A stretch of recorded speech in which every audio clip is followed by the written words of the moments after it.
విజయనగరం జిల్లా జనసేన అధికార ప్రతినిధి లక్ష్మణరావు గారు. పోనీ మీరు దానికి కౌంటర్ మెకానిజం మీ దగ్గర కూడా ఉండాలిగా. అంటే మీరు కూడా అదే స్టేజ్ మీద మేము జనసేన కార్యకర్తలమైన మేము పవన్ కళ్యాణ్ ముఖ్యమంత్రి కావాలని ఆకాంక్షిస్తున్నామని మీరు కూడా ప్రతినిధి చేస్తే అయిపోయింది. ఎవరికి బలం ఉంటే వాళ్ళు ముఖ్యమంత్రి అవుతారు, అయిపోలా. అక్కడ ఈ వివాదం ఉండదు. డాక్టర్ గారు కూడా మనస్తాపానికి గురి కాకుండా జస్టిఫికేషన్ నడిచే అవకాశం ఉంది కదా. వాసుదేవన్ గారు అక్కడ మెయిన్ ఏం జరుగుతుందంటే సభలోని జనసేన పార్టీ ఎవరైతే సమన్వయకర్తలు ఉన్నారో వాళ్ళందరూ కూడా సమానమైన గౌరవం ఇచ్చి వాళ్ళు మాట్లాడమని చెప్పి ఆ సభలో వాళ్ళు మాట్లాడుతున్నారు వాళ్ళ నియోజకవర్గం బట్టి. ఇక్కడ ఒకటేనండి, ఎవరైతే టీడీపీ జనసేన ఉమ్మడి అభ్యర్థి ఎవరైతే నిలబెడతారో వాళ్ళని గెలిపించుకున్న బాధ్యత మనది అని అక్కడ జనసేన పార్టీ నాయకులు మాట్లాడుతారు, టీడీపీ కూడా మాట్లాడుతుంది. మరి నేను అనేదంటే ఈ ప్రతిజ్ఞ అనేటప్పుడు ప్రతిజ్ఞ చేసినప్పుడు కూడా జనసేన టీడీపీ ఐక్యత బలం పెరగాలి, అలాగే జగన్మోహన్ రెడ్డిని ఓడించాలి. రేపు రాబోయేది జనసేన టీడీపీ ప్రభుత్వం అనే ప్రతిజ్ఞ జరుగుతుందండి. కేవలం టీడీపీ ప్రభుత్వం చంద్రబాబు నాయుడు గారు సీఎం అని ఎక్కడ కూడా జరగట్లేదు, వాస్తవం కాదు. మీకు క్లియర్, ఎందుకంటే ప్రతి సభలో గమనించా అక్కడ ఉన్నటువంటి జనసేన టీడీపీ ప్రభుత్వం. లక్ష్మణరావు గారు, ఐఎమ్ వెరీ క్లియర్. నేను మీతో ఇక్కడ ఈ వేదిక మీద ఏదైతే షేర్ చేసుకున్నానో నాకు స్పష్టమైన సమాచారం ఉంది. ఆయనే ప్రతిజ్ఞ చేయిస్తూ ఇలా మనమందరం కూడా రేపు పొద్దున ఏర్పడబోయే ప్రభుత్వంలో ముఖ్యమంత్రిగా చంద్రబాబు గారు ప్రమాణ స్వీకారం చేయాలని ప్రతిజ్ఞ చేద్దాం మీరు ఆయన అన్నారు.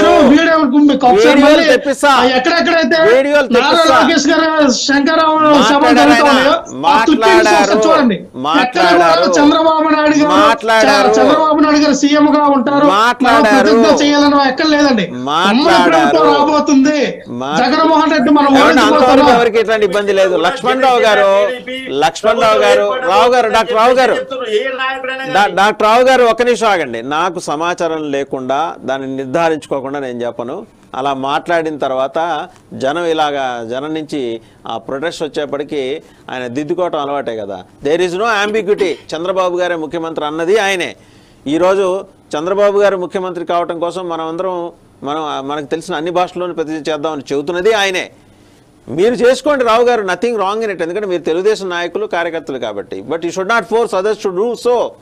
ఎట్లా చేస్తారు అది? మీరు పొత్తులో ఉన్నారు, పొత్తు ధర్మం పాటించండి. క్రియేట్ చేసిన వాళ్ళని అడగండి, క్రియేట్ చేసిన లోకేష్ గారిని అడగండి. అట్లా అయ్యా క్రియేట్ చేసిన లోకేష్ గారిని అడగండి, నన్ను కాదు. నేను కాదు కదా అన్నది. నేను అలాంటి ప్రతినిధులు చెయ్యను, అటెండ్ కాను అలాంటి కార్యక్రమాలకి. నేను వాటికి దూరంగా ఉంటా. సో ఆయన అడగండి, మీ నాయకుడే, మీ జాతీయ ప్రధాన కార్యదర్శి. జనసేన టీడీపీ అభ్యర్థులు ఎవరైతే స్టేజ్ మీద ఉన్నారో ఒక్క నిమిషం అండి, మీకుండే ఇబ్బందుల దృష్ట్యా మీరు ఇక్కడ ఒప్పుకోలేరు. లక్ష్మణరావు గారు మీకున్న పరిమితుల దృష్ట్యా మీరు ఇంతకు మించి మీరు ఇక్కడ మాట్లాడలేరు ఈ వేదిక మీద. ఒకటి, నాకు ఇచ్చిన ఇన్ఫర్మేషన్ ఎవరో అనేది నేను మీకు ఆఫ్ రికార్డ్ రివీల్ చేస్తాను. ఎందుకంటే మీకు ఇబ్బంది ఉండకూడదు. మరి నాకు తెలిసిన వాళ్ళు, నాకు చెప్పిన వాళ్ళు అతి కీలకమైన వ్యక్తి, మీ పార్టీలో అతి కీలకమైన నాయకుడు. సో ఇంకా అంతకుమించి నేను సమాచారం షేర్ చేయలేను, మీకు ఇప్పటికి అర్థమై ఉండాలి. సో ఈ అథారిటీ దాని మీద అథెంటిసిటీ లేకుండా నేను ఏది షేర్ చేయను. ఎందుకంటే ఇవాళ కాదు కదా, నేను జర్నలిజంలో వనమాలు మొదలెట్లా. నేను I cross check everything, whatever information and inputs I got. నేను 1కి 10 సార్లు చెక్ చేసుకునే మాట్లాడతాను నేను. సో ఇలా తప్పు జరిగినప్పుడు సరిదిద్దుకోవాల్సింది మీరు కాదు. ఇక్కడ మీరు చేయాల్సింది ఏంటంటే అటువంటి వాతావరణం ఉన్నప్పుడు చల్లగా జారుకోవాలి. ఏమీ చేయలేని ఒక నిస్సహాయ స్థితిలో ప్రస్తుతం జనసేన ఉంది కాబట్టి, ఒక అనివార్యమైన పొత్తు, ఇష్టం లేకపోయినా సరే ఒక అనివార్యమైన పొత్తులో మీరు ఉన్నారు కాబట్టి, మీరు ఇలాంటి ఇబ్బందికరమైన వాతావరణం వచ్చినప్పుడు ఏంటంటే పక్కకి తప్పుకొని మీకు చేతనైతే డయల్ యువర్ ప్రెసిడెంట్. మీ పవన్ కళ్యాణ్ గారి నెంబర్ ఒకటి ఉంటుంది, మీకు సెక్రటేరియట్ ఒకటి ఉంది. ఆ నెంబర్ మీ దగ్గర ఉంటుంది, నా దగ్గర ఉంది, అందరి దగ్గర ఉంది. సెక్రటేరియట్కి ఫోన్ చేసి అయ్యా అబ్లిక్ అమ్మ ఇలా జరుగుతోంది చూసుకోండి అని పార్టీ హెడ్ క్వార్టర్స్కి తెలియజేయాలి. మీకన్నా ముందే నేనే పవన్ కళ్యాణ్ గారికి ఈ విషయం చేరవేశాను. ఓకేనా? Are you satisfied with my answer? Vasudevan గారు, ఇప్పుడు మేము కూడా పవన్ కళ్యాణ్ గారికి మా ఎవరైతే మీ సమన్వయకర్తలు ఉన్నారో, ఎవరైతే మా ఎమ్మెల్యే క్యాండిడేట్స్ ఉన్నారో వాళ్ళందరూ కూడా పవన్ కళ్యాణ్ గారితో ఇక గ్రౌండ్ లెవెల్ ఏం జరుగుతుందో ప్రతిదీ కూడా చెప్పడం జరుగుతుందండి. మీరు పార్టీ కార్యకర్తలు నాయకులుగా మీరు చెప్పేవి మీరు చెబుతారు, మీకుండే పరిమితులు మీకుంటాయి, మాకేం పరిమితులు ఏం లేవు, వాస్తవమే చెబుతాం. అవునండి. ఓకే, వాస్తవమే చెబుతాం, ఇంకోటి అవసరం లేదు. ఎందుకంటే నేనేమి గుంటూరు టికెట్ ఆశించట్లేదు, లేకపోతే మీ చీపురుపల్లి నుంచి నేను కంటెస్ట్ చేయాలని అనుకోవట్లేదు. సో నాకేం మొహమాటాలు లేవు. మీరు మాట్లాడుతున్నారు, మిమ్మల్ని మేము తప్పు పట్టట్లా.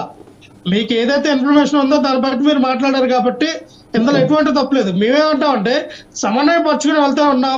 ఏదైనా చిన్న చిన్న తప్పులు జరిగితే ఒకటే సార్, పవన్ కళ్యాణ్ గారు చాలా క్లియర్ గా చెప్పారు. ఏమని, ఒక్కోసారి వాళ్ళది పై చేయి ఉంటది, ఒక్కోసారి మనది పై చేయి ఉంటది, మనం సర్దుకొని వెళ్ళాలి. ప్రతి విషయాన్ని కూడా మీరు భూతత్వం పెట్టి చూడొద్దు. ఏదైనా వ్యూహాలు మనకు వదిలేయండి. నేను ఏదైతే మీకు చెప్పానో 2009లో మనం ఏదైతే సాధించాలనుకున్నామో రాజ్యాధికారం, ఖచ్చితంగా రేపు 2024లో మనం సాధిస్తున్నాం. అధిష్టానం మీద మనం కూర్చోబోతున్నాం. ఖచ్చితంగా సీఎం పీఠం వైపు మనం ఉన్నామని పవన్ కళ్యాణ్ గారు చాలా క్లియర్ గా మాట్లాడారు. మాకు అటువంటిప్పుడు మాకు ఎందుకు సార్, దేని గురించి అండి మేము భయపడేలే, దేని గురించి మేము ఆలోచించాలి? ఖచ్చితంగా మీ మాత్రం ఎటువంటి భయాలు లేవు. మేము అనుకున్న రేపు ఖచ్చితంగా మేము గోల్ కొడుతున్నాం. మేము ఎక్కవలసిన సంవత్సరం రేపు 55 రోజుల్లో ఎక్కబోతున్నాం. రైట్.